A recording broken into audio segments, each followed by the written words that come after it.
السلام عليكم، كيفكم؟ ان شاء الله تكونوا تمام. جيتكم بفيديو جديد اليوم بعد غياب طويل. اليوم اول حاجه هحاول اتكلم بلهجه سودانيه. رجعت لكم بعد غياب طويل، سحبت عليكم عن المره الثانيه واسف والله ما بقصدي. طبعا حنتكلم عن باريتيوب. ما في زول ما بيعرف الاسم ده. باريتيوب طبعا اعرق اليوتيوبر والاقدم اليوتيوبر في العالم، او مش في العالم، في الوطن العربي. طيب، باريتيوب ده كان حيكشف وشه في فيديو ل10 مليون، وهو صرح انه حيكشف وشه، وهو ما كان. بسم الله.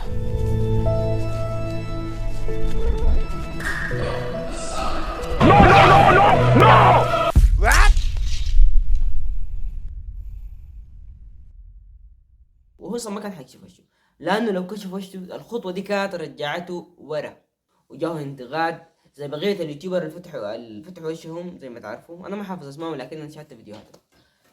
يلا باريتيوب كان هدفه حيطلع وشه، الناس كلها مترقبين ينزل الفيديو عشان يجيب مشاهدات.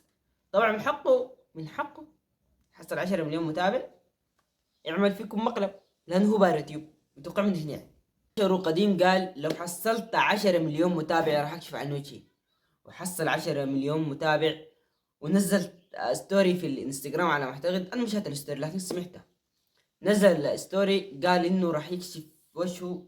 على ما اعتقد كان قال الساعة 10 ولا حاجة زي دي. بس هذا فيديو اليوم، بتمنى يكون عجبكم ونال رضاكم.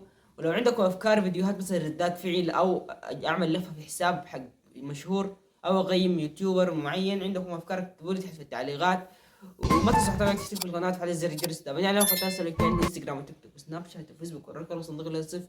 وبس، نلتقي في الفيديو القادم ان شاء الله.